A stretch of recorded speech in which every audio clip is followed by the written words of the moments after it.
Saya Celika Patricia dari kelas TI 20A. Di sini saya akan mempresentasikan tentang Islam dan pluralisme.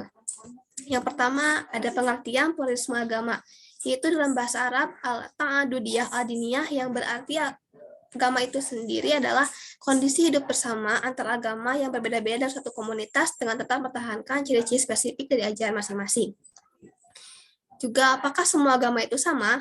Pendapat ini sebenarnya didukung dan dimotori dengan nama Islam, sekularisme, pluralisme, dan liberalisme. Bahkan mereka beropini bahwa tidak adil jika Islam saja masuk surga.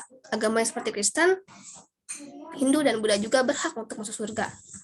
Ada juga perbedaan antara sekularisme, pluralisme, dan liberalisme. Sekularisme adalah paham yang memisahkan urusan duniawi dan agama. Agama hanya digunakan untuk mengatur hubungan pribadi dengan Tuhan.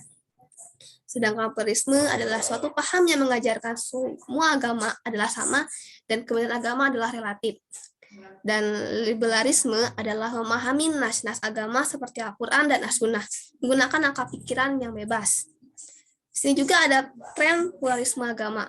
Yang pertama ada humanisme sekuler, yaitu suatu sistem etika yang mengagungkan nilai-nilai humanis, seperti toleransi, kasih sayang, dan kehormatan tanpa adanya ketergantungan pada akidah-akidah dan ajaran-ajaran agama tersebut.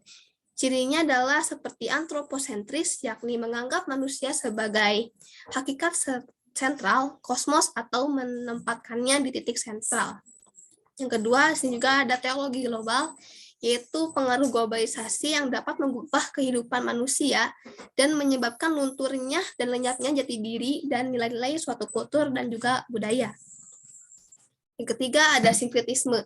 Sinkretisme ini berarti suatu kecenderungan pemikiran yang berusaha mencampur dan merekonisasi berbagai unsur yang berbeda-beda atau bahkan mungkin bertolak belakang yang diseleksi dari berbagai agama dan tradisi dalam suatu wadah tertentu atau dalam salah satu agama yang ada.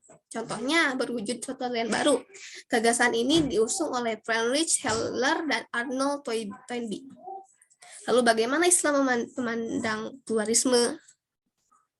Islam memandang pluralisme yaitu dengan mengakui eksistensi agama yang seperti dijelaskan dalam surat An-Nahl ayat 93, yang artinya, dan kalau Allah menghendaki, niscaya Dia menjadikan kamu suatu umat saja, tapi Allah menyesatkan siapa yang dikehendakinya dan memberi petunjuk kepada siapa yang dikehendakinya.